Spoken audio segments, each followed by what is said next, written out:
자,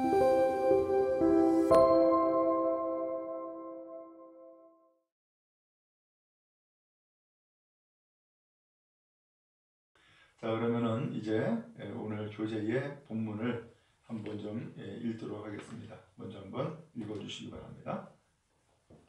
우리는 그리스도를 닮도록 창조되었다. 처음부터 하나님의 계획은 우리를 당신의 아들 예수님처럼 만드는 것이었다. 이것이 우리의 운명이고 우리 삶의 세 번째 목적이다. 하나님은 우리를 만드실 때 이 의도를 말씀하셨다. 우리의 형상을 따라 우리의 모양대로 우리가 사람을 만들고 모든 피조물 가운데 인간만이 하나님의 형상대로 창조되었다. 이것은 위대한 특권이며 우리에게 존엄성을 부여해주는 일이다. 우리는 이것이 의미하는 바를 모두 알지 못하지만 함축되어 있는 몇 가지 측면을 알고 있다. 하나님처럼 우리도 영적인 존재다. 우리의 영은 죽지 않고 우리의 몸이 사라져도 영은 남을 것이다. 우리는 지적인 존재다. 우리는 생각하고 논리에 따라 사고하며 문제를 해결한다. 또한 우리는 하나님처럼 관계를 중시한다. 우리는 진정한 사랑을 주고받는다. 그리고 우리는 도덕적인 의식을 가지고 있다. 우리는 선악을 구분하고 이 때문에 우리는 하나님에 대한 책임을 가지고 있다. 예, 일단 거기까지요. 이게 이제 서론의 내용을 읽고 있는데, 우리는 그리스도를 닮도록 창조되었다. 하나님이 우리를 창조하셨는데 창조하실 때의 목적이 분명히 있다는 거예요. 그 목적이 뭐냐? 바로 그리스도, 예수님을 닮는 것이 목적이다 라고 하는 것입니다. 그래서 창세기 1장 26절에 말씀했습니다. 우리의 형상을 따라 우리의 모양대로 우리가 사람을 만들고, 그래서 우리의 형상, 우리의 모양, 그리고 우리가 사람을 만들고 라고 해서 하나님의 의도, 하나님의 뜻이 분명히 전제가 되어 있음을 봅니다. 하나님의 의도는 뭘까요? 바로 예수 그리스도를 닮는 것이 하나님의 목적이다 라고 하는 거예요. 자, 그리고 그 뒤에 내용에 보면은 두 번째 줄에 하나님처럼 우리도 영적인 존재다. 우리의 영은 죽지 않고 우리의 몸이 사라져도 영은 남을 것이다. 우리가 영적인 존재라는 거예요. 왜냐하면 하나님의 모양, 하나님의 형상을 닮았기 때문이에요. 자, 그리고 오늘 우리는 또한 도덕적인 의식을 가지고 있다 이렇게 표현을 했어요. 그래서 영적일 뿐만 아니라 또한 지적인 존재이기도 하고, 그 다음에 진정한 사랑을 주고받고 우리는 도덕적인 의식을 가지고 산다는 거예요. 그래서 우리는 선악을 구분할 줄 알아요. 그리고 이것 때문에 이러한 존재로 하나님이 만들어 줬기 때문에 우리는 하나님에 대한 책임을 가지고 있다. 이게 무슨 뜻이냐면은 하나님의 뜻대로 살아가야 될 책임이 있다라는 거예요. 하나님의 뜻대로 살아가야 될 책임. 자, 그 다음에 제가 읽겠습니다. 성경은 믿는 사람뿐 아니라 모든 사람이 하나님의 형상을 부분적으로나마 가지고 있다고 말한다. 그러기에 살인과 낙태는 잘못된 행동이다. 하지만 그 형상이 완전하지 않고 죄에 의해 손상되고 왜곡되었다. 그래서 하나님은 우리가 잃어버린 완전한 형상을 다시 찾도록 하기 위해서 이 땅에 예수님을 보내셨다. 완전한 하나님의 모습, 하나님의 형상은 어떤 것일까? 그것은 예수 그리스도의 모습이다. 성경은 예수님이 하나님과 완전히 일치한다라고 말하고 있고, 보이지 않는 하나님의 형상, 그의 존재의 완전한 묘사라고 성경이 말씀하고 있습니다. 사람들은 가족이 서로 닮는 모습을 표현할 때 부전자전이라는 말을 쓴다. 사람들이 내 아들의 모습에서 나와 닮은 모습을 발견하면 기분이 좋듯이 하나님 역시 당신의 자녀들이 자신의 형상과 모습을 지니고 있기를 바라신다. 성경은 이렇게 말한다. 하나님을 따라 의와 진리의 거룩함으로 지으심을 받은 새 사람을 입으라. 에베소서 4장 24절 말씀입니다. 자, 여기까지 봤는데 여기에서 보면은 오늘 하나님은 우리가 하나님의 그 잃어버린 형상을 다시금 찾기를 원하신다는 거예요. 그래서 잃어버린 형상을 다시금 찾도록 하기 위해서 이 땅에 누굴 보내셨다고요? 예수님을 보내주셨다라고 말씀을 하고 있어요. 왜냐하면 완전한 하나님의 모습, 완전한 하나님의 형상은 바로 예수님을 통해서 알 수 있어요. 예수님이 바로 그 완전한 하나님의 모습이고 하나님의 형상이라는 거예요. 자, 그래서 오늘 하나님은 우리가 하나님을 닮기를 원하는데 하나님을 닮도록 하기 위해서 하나님의 형상인 예수님을 이 세상에 보내주셔서 예수님을 본받게 만들어 주신 거예요. 자, 그 다음에 좀 읽어주세요. 사람들은 이것만은 짚고 넘어가자. 우리는 절대로 하나님이 될 수 없고 어떤 신도 될 수 없다. 이것이야말로 교만으로 인한 거짓말이고 지금까지 사탄이 가장 오래 사용하고 있는 유혹이다. 사탄은 아담과 하와에게 그의 충고를 들으면 하나님과 같이 될 것이라고 말했다. 오늘날 많은 종교와 뉴 에이지 철학은 우리가 신성을 지닐 수 있다든지 아니면 신이 될 수 있다는 그 오해된 거짓말을 여전히 하고 있다. 신이 되고자 하는 이 욕구는 우리가 우리의 상황, 미래 그리고 주위의 사람들을 통제하려고 할 때 나타난다. 하지만 피조물로서 우리는 절대로 창조주가 될 수 없고 하나님은 우리가 신이 되기를 원하지 않으신다. 대신 우리가 그분의 도덕적 성격을 지닌 하나님을 닮은 사람이 되기를 원하신다. 우리는 이렇게 해야 한다. 너희는 유혹의 욕심을 따라 썩어져가는 구습을 쫓는 옛사람을 벗어버리고 오직 심령을 새롭게 되어 하나님을 따라 의와 진리의 거룩함으로 지으심을 받은 새 사람을 입으라. 이 땅에서 하나님이 우리의 삶에 대해 가지고 계신 궁극적인 목적은 편안한 삶이 아니라 그리스도와 같은 인격이다. 하나님은 우리가 영적으로 성장하여 그리스도와 같이 되기를 바라신다. 그러나 그리스도와 같이 된다는 것이 우리의 모든 성격을 버리고 생각 없는 복제물이 되는 것은 아니다. 하나님 우리에게 각각 독특한 성격을 주셨고 그래서 우리가 그것을 버리는 것을 원하지 않으신다. 그리스도를 닮는 것은 성격을 바꾸는 것이 아니라 인격을 개발하는 것이다. 예, 거기까지요. 우리에게 한 가지 중요한 것을 짚고 넘어갔다라고 표현했는데 뭐냐면은 우리가 하나님이 될 수 없고 어떤 신도 될 수 없다라고 하는 거예요. 그래서 만약에 우리가 하나님이 될 수 있다 혹은 어떤 신이 될 수 있다, 이것은 교만이라는 것이고 이건 거짓말이라는 거예요. 이건 유혹이라는 거예요. 사탄이 아담과 하와에게 그렇게 이야기를 했어요. 이것을 먹으면 하나님과 같이 될 것이다. 선악과를 참으로 따먹으라고 그렇게 유혹하면서 한 이야기였죠. 오늘 그런 의미에서 우리가 하나님이 될 수 없다, 우리가 신이 될 수 없다 라고 하는 것 하나님이 아세요. 근데 사탄은 오늘 우리를 그렇게 유혹을 해요. 그렇게 될 수 있다고. 근데 절대로 그렇게 되지 않는다는 거예요. 다만 하나님께서 우리에게 원하시는 바가 있어요. 그것이 뭐냐면은 오늘 하나님의 그 도덕적인 성격 혹은 성품을 담는 사람이 되기를 원하신다라고 하는 거예요. 그러니까 하나님이 되는 것이 아니라 하나님을 담는 사람이 되기를 원하신다는 사실이에요. 오늘 이것이 중요한 일이죠. 자, 그리고 그 다음에 내용에 보면은 우리 이 세상에서의 삶의 궁극적인 목적이 평안이 아니라는 거예요. 평안이 아니라 그리스도를 담는 인격이라는 거예요. 이것이 우리의 목적이 되어야 된다라고 하는 거예요. 그래서 그리스도를 담는 것은 성격을 바꾸는 것이 아니라 인격을 개발하는 것이다. 이렇게 표현을 했어요. 자, 그 다음에 하나님은 제가 읽겠습니다. 하나님은 우리가 예수님의 산상수훈, 성령의 열매, 사랑에 관한 바울의 위대한 장, 그리고 효과적이고 생산적인 삶을 위한 베드로의 인격 리스트에 묘사되어 있는 인격을 개발하기를 원하신다. 이 사실을 잊을 때마다 우리는 삶에 대해 절망할 것이다. 왜 이런 일이 나에게 일어나고 있는가? 왜 하나님은 나의 기도에 응답하지 않으시는가? 왜 나는 이런 시련과 고난을 겪어야 하는가? 그러나 삶은 처음부터 어렵도록 만들어졌다. 그래야 우리가 성장할 수 있기 때문이다. 이 땅이 천국이 아님을 기억하라.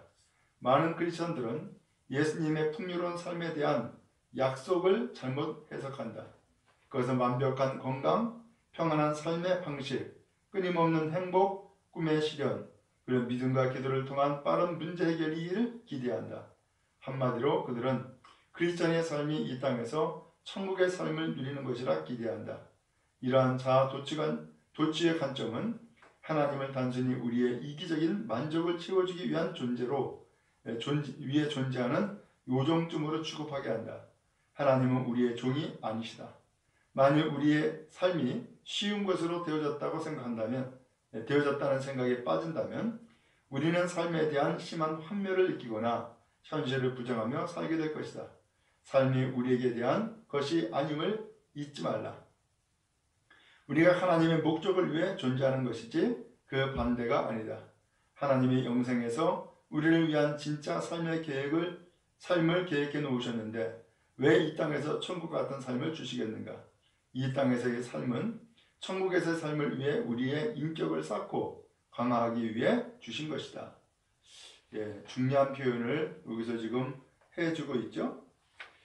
우리가 보통 일반적으로 원하는 삶이 있어요.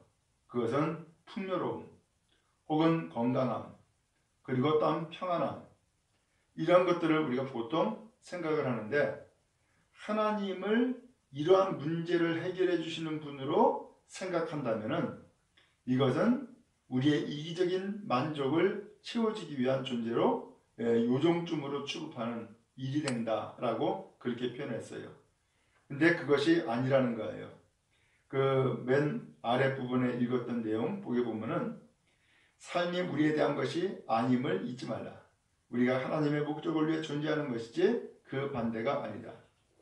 하나님의 목적을 위해서 우리가 존재하는 것이지 우리를 위해서 하나님이 존재하는 것이 아니다라는 거예요. 우리를 위해서 하나님의 목적이 있는 것이 아니다. 우리의 목적을 위해서 하나님이 계신 것이 아니다라는 것을 오늘 성경에서 알려주고 있는 것이죠. 오늘 우리에게 하나님은 천국의 삶을 약속을 했어요.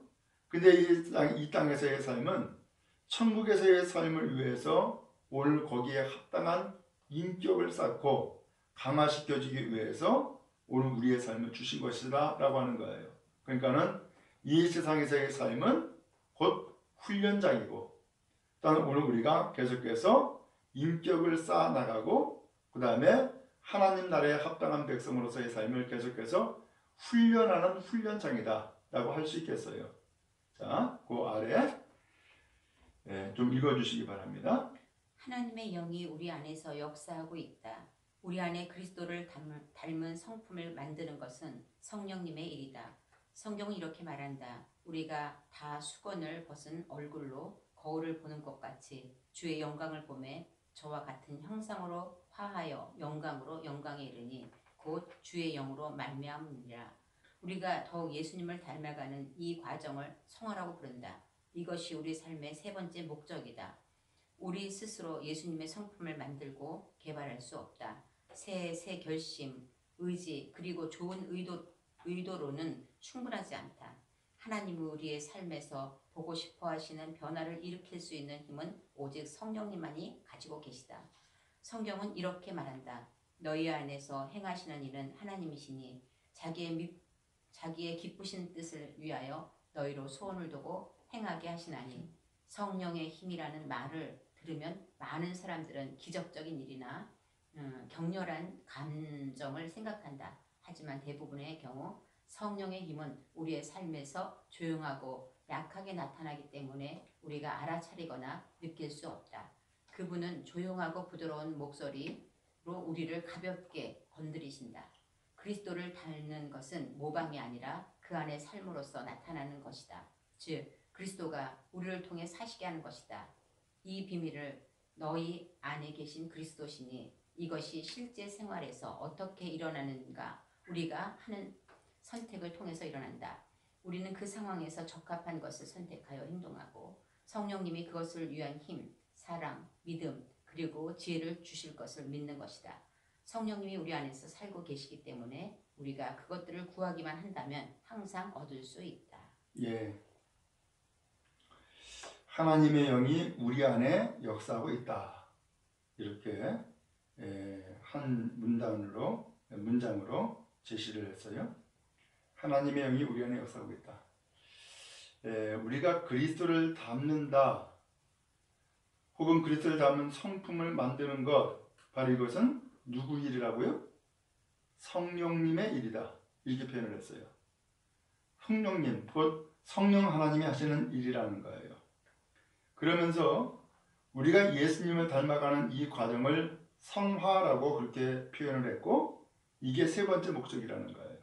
자, 그러면은 지금까지 한번 그 절반 정도를 지금 이제 진행해 나갔는데, 거기 차례에 보면은 오늘 우리를 위한 그 목적이 쭉 제시가 되어 있어요. 첫 번째 목적이 뭐라고 그랬어요? 우리는 하나님의 기쁨을 위해서 계획되었다. 이렇게 표현했어요. 하나님의 기쁨을 위해서 계획되었다. 두 번째 목적은 뭐예요? 우리는 하나님의 가족으로 태어났다. 라고 했어요. 가족으로 태어났다. 그리고 이제 세 번째 목적, 첫 번째 과정을 오늘 좀 진행해 나가는데, 세 번째 목적은 우리는 그리스도를 닮도록 창조되었다 라고 하는 거예요. 그래서 그리스도를 닮는 것이 우리의 목적이라는 거예요. 자, 그래서 오늘 그것을 지금 이제 배워나가고 있는데, 이 그리스도를 닮는 것, 이것은 누가 하시는 일이냐? 성령님의 역사다. 성령님이 하시는 일이다 라고 하는 거예요. 그래서 오늘 우리의 삶을 변화를 일으킬 수 있는 힘은 오직 성령님께 있다는 거예요. 자, 그래서 우리가 성령을 의지한다, 성령의 힘이라고 보통 생각을 하면은 무슨 기적적인 사건이 나타나는 것, 어떤 신비로운 감정이 휩싸이는 것, 이런 생각을 하기 쉽다는 거예요.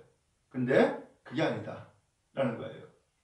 성령님의 힘은 바로 우리에게 조용히 인격적으로 나타난다는 거예요. 인격적으로. 그래서 그 아래 문단에 보면은 그리스도를 닮는 것은 모방이 아니라 그 안에 삶으로서 나타나는 것이다 라고 표현했어요. 그리스도를 닮는 것은 모방이 아니라 그 안에 삶으로서 나타나는 것이다. 중요한 표현이죠. 즉 그리스도가 우리를 통해 사시게 하는 것이다 라고 했어요. 곧 우리의 모습을 통해서, 우리의 순종, 오늘 우리의 인격을 통하여서 그리스도께서 우리 가운데 사시는 것, 바로 이것이 바로 그리스도를 닮는 것이다 라고 표현을 한 거예요. 그러면 이 그리스도를 우리 가운데 사시게 하는 것은 어떻게 일어나는가?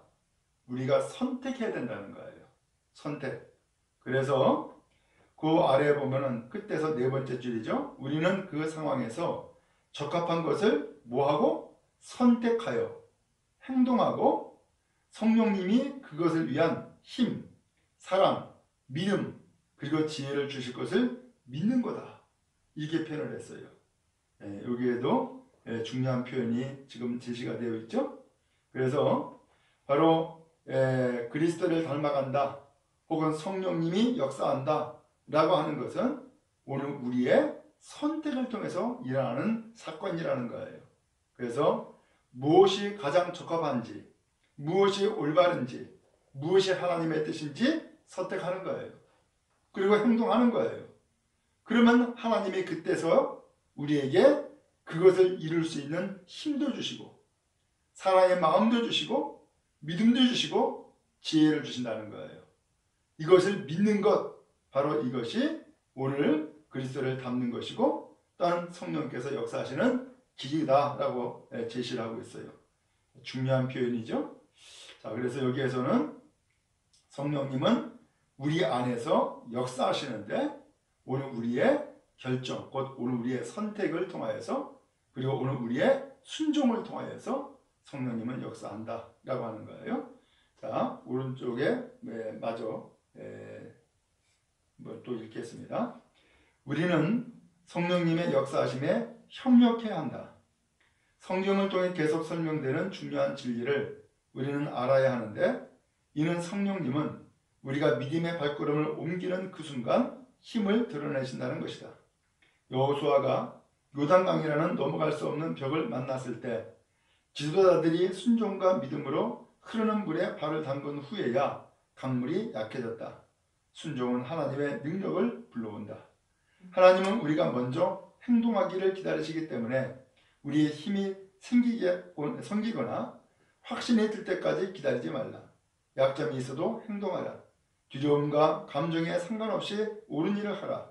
그것이 성령님과 협력하고 우리의 인격이 세워지는 방법이다. 성경은 영적 성장을 설명하면서 이를 씨앗, 건물, 그리고 자라나는 아이에 비유했다. 그런데 각 비유는 능동적인 참여를 요구한다. 씨앗은 심어서 가꾸어야 하고 건물도 사람이 지어야 한다. 기양 세워지지 않는다. 아이들은 성장하기 위해 먹고 운동해야 한다. 구원은 우리의 노력으로 되는 것이지만 영적 성장은 우리가 노력해야 얻을 수 있다. 신약 성경에 예수님을 닮아 성장하는 데에 힘쓰라는 말이 적어도 8번 등장한다. 그냥 앉아서 성장하기를 기다리는 것이 아니다. 예? 일단 여기까지 봐야 되겠는데, 여기에서 앞서 읽었던 내용과 아주 연결해서 중요한 포인트를 우리에게 알려주고 있어요. 거기 읽은 2번째 줄에 보니까 성령님은 우리가 믿음의 발걸음을 옮기는 그 순간에 힘을 드러낸다 라고 하는 거예요. 중요한 표현이죠. 그러면서 여호수아 이야기를 했어요. 여호수아가 하나님의 백성을 가나안 땅으로 이끌어 가는데 요단강이라고 하는 물을 만나죠. 건너갈 수가 없어요. 이건 그야말로 넘을 수 없는 벽, 넘을 수 없는 강이라고 할 수 있겠어요. 그런데 이때에 이 여호수아는 하나님의 말씀에 순종할 것을 명령을 했어요. 그래서 먼저 그 제사장이 그 흐르는 물에 발을 딛게 만들죠. 그 법궤를 짊어지고 발을 딛게 만들어요. 근데 그때 놀라운 일이 생기죠. 그 명령에 순종하니까 요단강물이 그야말로 말라지죠. 그리고선 길이 열려요. 놀라운 일들을 경험하게 되죠. 바로 이 순종이 하나님의 능력을 불러온다는 거예요. 이와 같은 일은 모세에도 일어났었고 다윗에게도 일어났어요. 모세에게는 어떤 일이 있었어요? 모세에게는 바로 홍해바다가 있었죠. 홍해바다가 있었는데 홍해바다를 어떻게 갈라요? 하나님의 말씀에 따라서 지팡이를 손에 잡고 손을 내밀자 그 바다가 갈라지는 역사가 나타났어요. 갈라지고서 손을 든 것이 아니라 하나님의 말씀에 순종함으로 먼저 시행을 하니까 갈라지는 역사가 나타나게 된 거죠. 그리고 또한 다윗도 마찬가지였어요. 다윗 골리앗과 싸우는데 어떻게 싸워요?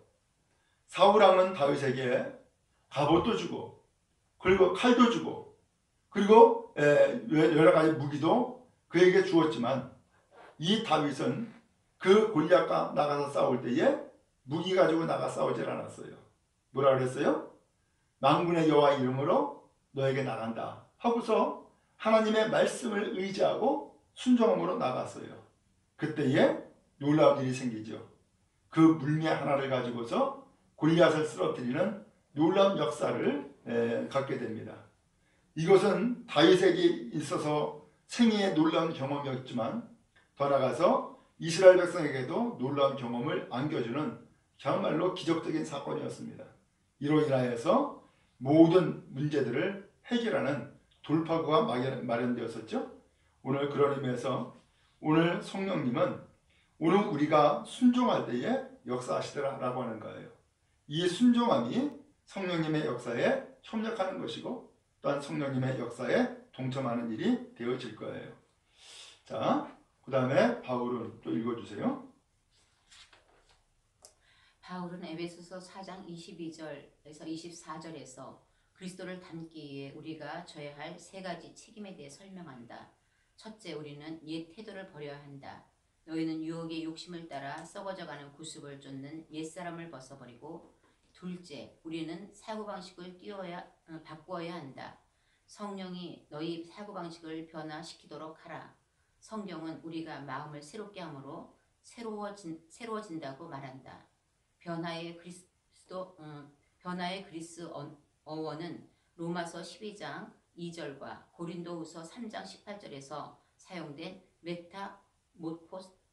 메타모포시스이다. 이 단어는 오늘날 유충이 나비가 되기 위해 거치는 엄청난 변화를 묘사하는 데 사용된다.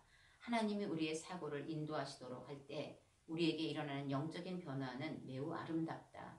그리고 우리는 새로운 곳으로 높이 치솟을 수 있도록 자유롭다. 셋째, 우리는 새롭고 거룩한 습관을 발전시키므로 그리스도의 성품을 입어야 한다.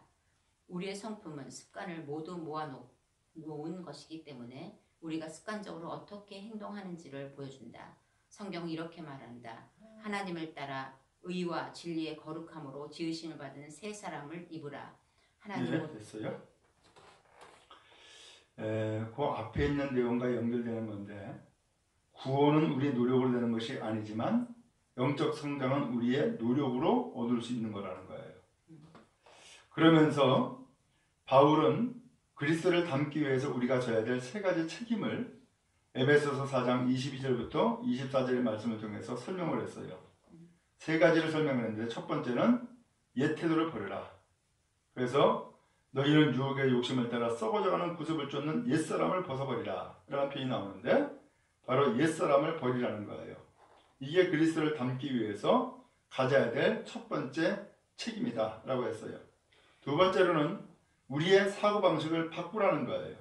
그래서 오늘 우리의 생각이 성령님에 의해서 변화되도록 만들어 갈 것을 이야기를 하고 있는 거예요. 자, 그 다음에 세 번째로는 우리는 새롭고 거룩한 습관을 발전시킴으로 그리스도의 성품을 입어야 된다라고 했어요. 거룩한 습관을 자꾸 발전시키라는 거예요. 그래서 요새 말로 표현하면 업그레이드라고 표현을 하죠. 자꾸 발전시키라는 거예요. 그리스도 성품을 입으라는 거예요. 이것이 바로 그리스도를 닮기 위해서 우리가 해야 될 일이다라고 말씀을 했어요. 자, 그러면은 오른쪽에 또 계속 있습니다. 하나님은 우리의 변화를 위해 당신의 말씀, 사람들 그리고 상황을 이용하신다. 이 세 가지 모두는 인격을 개발시키기 위해 꼭 필요한 것들이다. 하나님의 말씀은 우리가 성장하는 데 필요한 진리를 공급해주고, 하나님의 사람들은 우리가 성장하는 데 필요한 지원을 해준다. 그 상황은 그리스도와 닮은 모습을 실천할 수 있는 환경을 만들어준다. 만약 하나님의 말씀을 공부하고 적용하며 다른 믿는 사람들과 정기적으로 연락하고 어려운 상황 속에서도 하나님을 신뢰하는 것을 배운다면 우리는 예수님의 모습에 더욱 가까워질 것이다. 우리는 성장에 필요한 이 요소들을 앞으로 각각 살펴볼 것이다. 많은 사람들이 영적인 성장을 위해 필요한 것은 성경 공부와 기도가 전부라고 생각하지만 우리의 삶에는 성경 공부와 기도만으로는 절대 바뀌지 않는 것들이 있다. 하나님은 사람들을 사용하신다. 기적을 통해서가 아니라 사람을 통해 일하시는 것을 선호하신다. 그래서 우리가 교제를 통해 서로 의지하고 이로 인해 우리가 함께 성장하기를 바라시는 것이다. 많은 종교들에서 사람들은 영적으로 가장 성숙하고 거룩한 사람들은 다른 사람들과의 접촉이 없는 산꼭대기 수도원에서 홀로 고립된 사람이라고 생각한다. 하지만 이것은 엄청난 오해다. 영적인 성숙은 혼자 개인적으로 추구하는 것이 아니다. 혼자서는 그리스도처럼 성숙할 수 없다. 다른 사람들과 함께하고 그들과 서로 영향을 주고받아야 한다. 우리는 교회나 사회의 일원이 되어야 한다. 왜일까? 영적 성숙은 그리스도처럼 사랑하는 것을 배우는 것이므로 혼자서는 이룰 수 없기 때문이다. 다른 사람들과 교제하지 않으면 예수님처럼 되는 것을 연습할 수 없기 때문이다.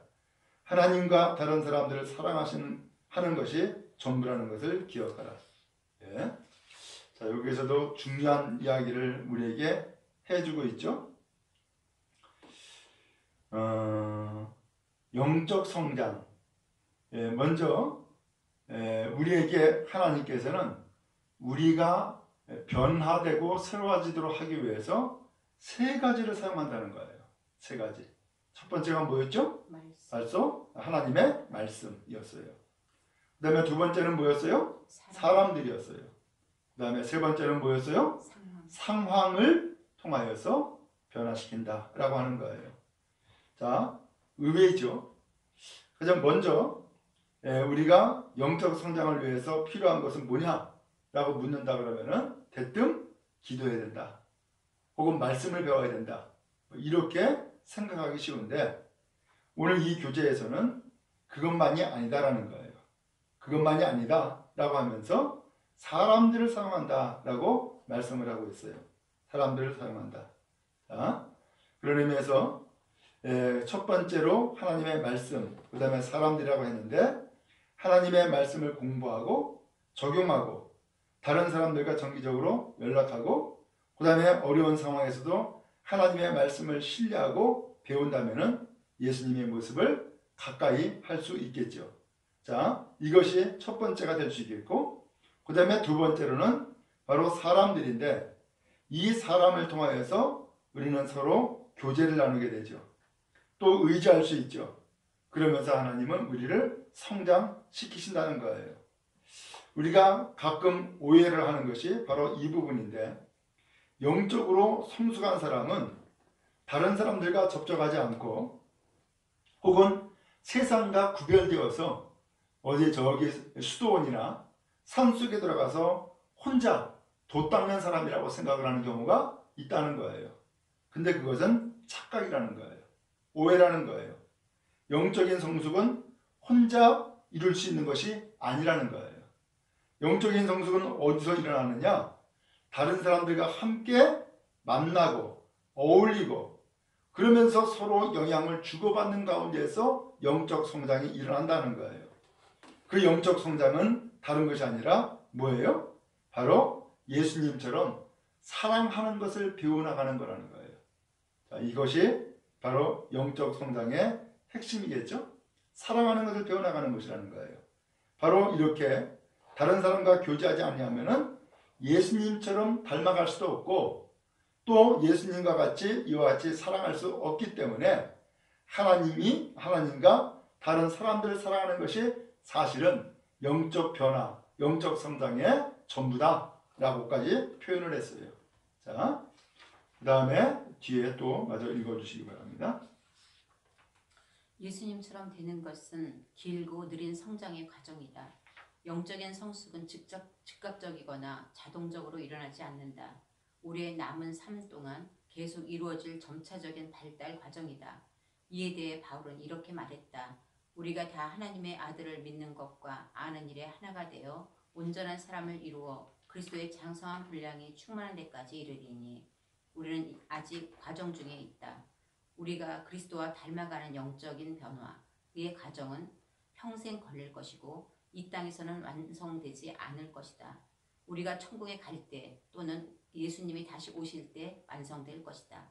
그때 아직 끝나지 않은 일이 무엇이든 간에 모두 마무리될 것이다. 성경은 우리가 결국 예수님을 완벽하게 볼 수 있을 때 우리는 완전히 그분과 같아질 수 있다고 말한다. 사랑하는 자들아, 우리가 지금은 하나님의 자녀라. 장래에 어떻게 될 것을 아직 나타나지 아니하였으나 그가 나타내심이 되면 우리가 그와 같을 줄을 아는 것은 그의 계신 그대로 볼 것을 인함이니 크리스천으로서 살아가는데 많은 혼란을 겪는 이유는 다음에 단순한 한 가지 사실을 간과해서 생기는 것이다. 하나님은 그 무엇보다 우리의 인격을 쌓는 데에 아주 많은 관심을 갖고 계시다는 점이다. 우리는 어떤 직업을 선택해야 하는가와 같은 문제들에 대해 하나님이 침묵하실 때 걱정을 한다. 그러나 우리 삶에 대한 하나님의 뜻 가운데는 여러 다른 직업이 있다는 사실을 간과해서는 안 된다. 하나님이 가장 중요하게 여기시는 것은 우리가 무엇을 하든 그리스도와 같은 태도로 임하는 것이다. 네, 거기까지요.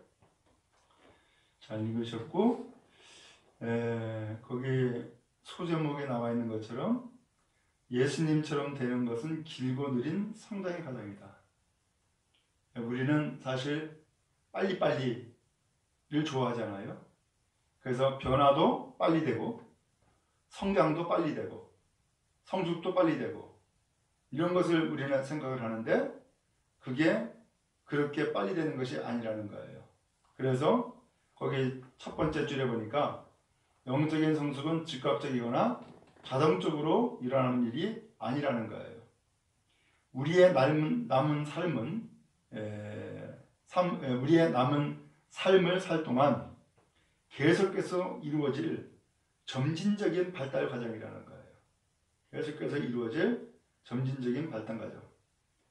자, 그래서 우리는 지금 살아있는 이 시간이 아직까지도 이 발달해 나가는 과정의 한 부분을 지금 살고 있다는 거죠. 그래서 우리가 그리스도와 닮아가는 영적인 변화의 과정은 평생 걸릴 것이고 이 땅에서는 완성되는 일이 아니라는 거예요. 그러면 언제 완성이 되느냐? 천국 갈 때, 혹은 예수님이 오실 때에 그때서야 완성이 될 거다라는 거예요.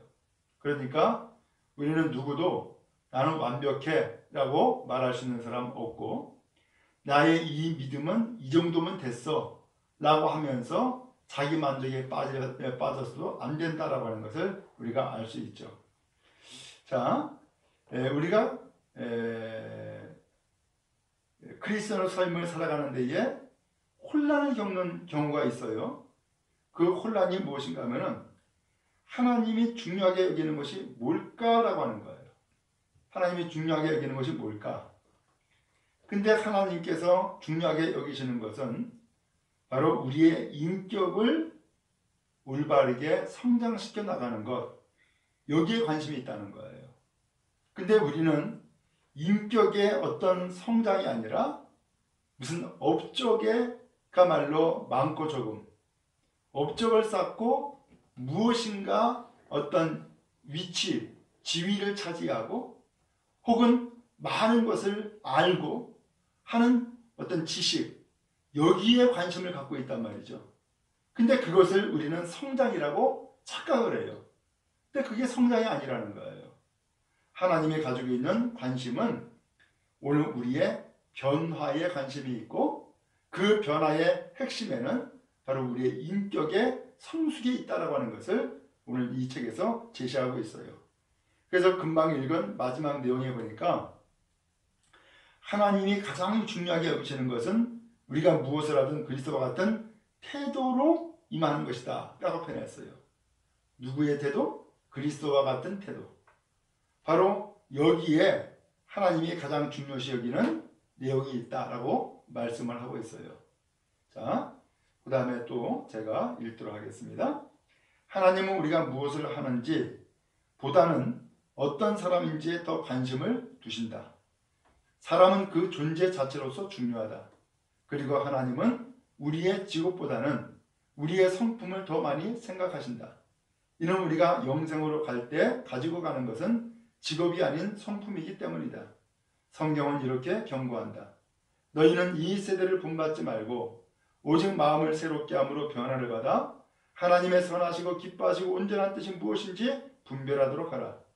그리스도와 닮아가는 데 초점을 맞추려면 문화를 거스리는 결정을 해야 한다. 그렇지 않으면 친구, 부모, 동료, 그리고 문화와 같은 다른 힘이 우리를 그들의 모습으로 만들려고 할 것이다. 슬프게도 많은 기독교 서적을 보면 수많은 크리스천들이 하나님의 위대한 목적을 버리고 개인적인 만족과 감정의 안정을 위해 살고 있다는 것을 알게 된다.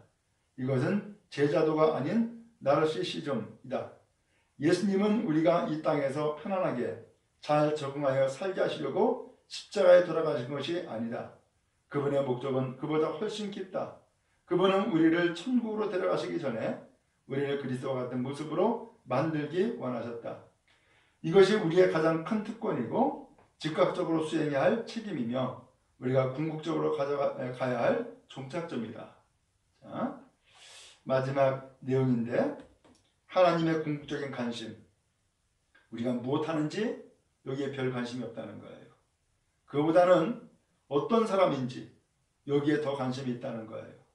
그러면서 우리의 존재 자체를 하나님께서는 더 소중히 여기신다라고도 그렇게 표현을 했어요. 오늘 우리가 영생으로 갈 때에 가지고 가는 것은 무슨 일을 했느냐 혹은 직업이 뭐냐 이게 아니라는 거예요. 영생으로 갈 때에 우리가 가지고 가는 것은 뭘 가져간다고요? 성품을 가져간다는 거예요. 성품을. 그래서 성품이 중요하다라고 하는 것을 표현을 했죠. 로마서 12장 2절에서 경고합니다. 너희는 이 세대를 본받지 말고 오직 마음을 새롭게 함으로 변화받아 하나님의 선하시고 기뻐하시고 온전한 뜻이 무엇인지 분별하도록 하라. 바울 사도의 로마서 12장 2절 말씀이죠. 그러니까 그리스도를 닮아가는 데 초점을 맞추려면 결정을 해야 된다는 거예요. 결정을. 무슨 결정을 해야 돼요? 세상을 거스르는 결정을 하라는 거예요. 세상을 거스르는 결정. 왜냐하면 세상에 친구 있죠? 부모 있죠? 동료들 있죠?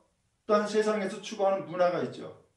근데 이런 모든 세상의 존재들은 한결같이 오늘 우리를 어떻게 만들려고 그래요? 그들과 똑같이 만들려고 그래요. 그러니까는 그들과 똑같이 만들려고 하다 보니까 바로 세상과 거스리는 삶을 살아갈 수밖에 없는 거죠. 오늘 우리는 바로 이 세상을 따라가는 사람이 아니라 이 세대를 본받는 사람이 아니라 거꾸로 하나님이 선하신 뜻이 무엇인지, 기뻐한 뜻이 무엇인지, 온전한 뜻이 무엇인지 분별하고 또한 그 뜻을 따르기 위해서 결단하는 삶, 바로 이것이 오늘 우리가 예수님을 닮아가는 삶이다라고 그렇게 할 수 있겠어요.